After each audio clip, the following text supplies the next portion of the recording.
All right, hi everyone. So it's freezing, it's raining. I've got the umbrella sheltering the phone. I'm here with Rowan, and we're going to talk to you about the green manure cover crop that we sowed exactly 8 weeks ago, Rowan, or 2 months ago. Weeks. So this is just a follow up on that, and you can see here, fantastic growth of oats and lupins in there too. And then this is the area where we were sort of hoping to have a kind of, self-sufficient cover crop. Rowan, what do you reckon's going on? Yeah, well, we sort of hoped that there was some of the grasses that were there previously coming up, and the thing that was there before was a Japanese millet. Possibly the wrong thing to have self-sown at that particular moment in time, we think. But probably more importantly, and what we're learning is that you really need to clear the area before you sow these crops. If you just let them do their thing, they're probably going to get outcompeted by some of the more tenacious weeds here, like the mallow. You can see here. Yeah. It's a real absolute shocker, really. And then what else have we got in there? Some sort of... We've got the raffinistrum. Yep. We've got the wild radish. Yep. We've got a couple of others in here, but those are the two main offenders, I would say. And it's really in completely stark contrast to the plot adjacent to it where we sprayed out, like you said, a couple of months ago.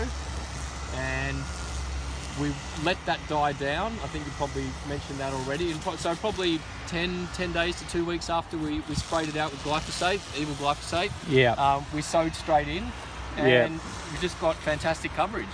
Yeah, and that's right. So, we, as Rowan was saying in that first video, we said, look, ideally you won't use glyphosate, and hopefully there'll be a time we can completely wean ourselves off it. But the results are, fantastic in terms of actually getting the species that we want, which is the oats and then the lupins. Yeah, and compound leaf. I mean, the thing is, at the time that I came through and sprayed this originally, the weed coverage wasn't too dissimilar to this little patch you can see here. So, it was sort of sparse, but what we were concerned about was that we get a situation here where if we tried to sow it, the weeds would they'd outcompete whatever we put in. 2 months later, I think the results speak for themselves. So we've got the oats, which are like a clumping grass, and the idea of these is to sort of hold the soil together, because often you're ploughing and you're exposing the soil before you plant, or the spraying as well. And then we have the lupins here, which are the legume, and these will be fixing nitrogen, and both of them will add organic matter back into the soil. The critical thing will be when we not harvesting, but when we incorporate these back into the soil. And we're looking to do this before they actually flower and set seed. So this is a learning experience for us as well. But we'll keep an eye on it, and possibly in another few weeks we might look at incorporating this back in. And given that it does involve the tractor and it's a heavy piece of machinery, I wouldn't be doing it on a day like this, right? Because I don't want to ruin the soil profile either while I'm trying to improve it with this crop. So it's just you can't always get what you want. You just got to wait for a break of a few days. We're actually quite fortunate with this soil in that it drains incredibly freely. So if I can, even after an event like this over the next day or two, if we can get a few clear days, then we should be good to go. I wonder if, because it's not the size of a giant paddock or farm scale, if you knew they were going to flower, whether you could just brush cut them down initially, if your farm is small enough and you have enough fuel, sure. Exactly. But and then by contrast, I mean, this stuff is also ploughable, but it's also almost certainly going to set seed. So it'll just be part of the soil seed bank, weed seed bank, in fact. But I mean, I guess at some level, it's also going to add organic matter back into the soil. It will. Look, this one's a little bit. This is really just all about convenience on some level. So I don't want to be running.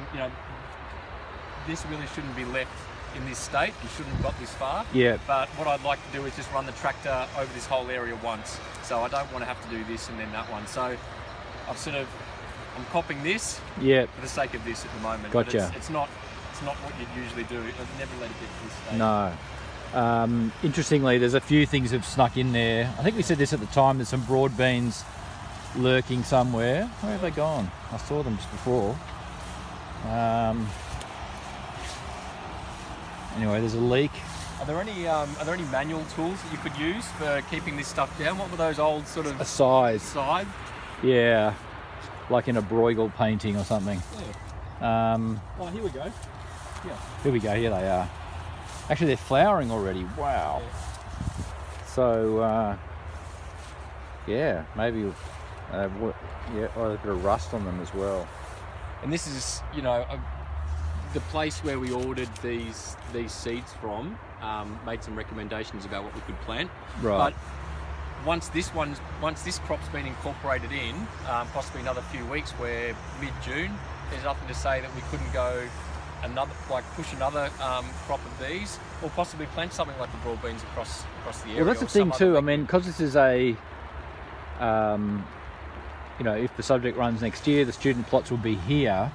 So if you're ploughing them in during winter, then you've still got spring through most of summer where you're not cropping. And if you really want to always have a cover crop, not have it bare, or allow weeds to germinate, we'd probably go for another crop. Is that right? Like, yeah, I would. Yeah. I mean, the thing I have to look into is the damage potentially that a heavy piece of machinery can do to the soil profile. So Yeah. you've got to sort of keep that in mind. We're trying to improve the soil structure and the way it performs. And if I run a tractor over it too many times a year, Yeah. to incorporate it. But look, there's other interesting methods. We could possibly look at, you know, having animals move through the area. Yeah. Like to say more. You have a working bee with more manual implements, so clearly I don't weigh 2 tons. Sure. So me moving through this area, although it might take a little longer, might be an option, and just see how it compares. It's interesting too, because you know, when I said before about cutting it back without actually ploughing it, you know, say like the principle of no conservation tillage, where you harvest, say, wheat or oats, and then that's just knocking the head off, hence the term a header for a harvester, then you leave the stubble.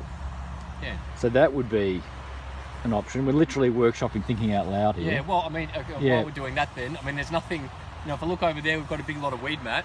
Yeah. I mean, another interesting option would be, you know, if I just get a swimming pool sized piece of weed mat and just drape it over the whole area, Yeah. and just kill it off that way. That's right. And then come back and sow and see what happens. That's another option.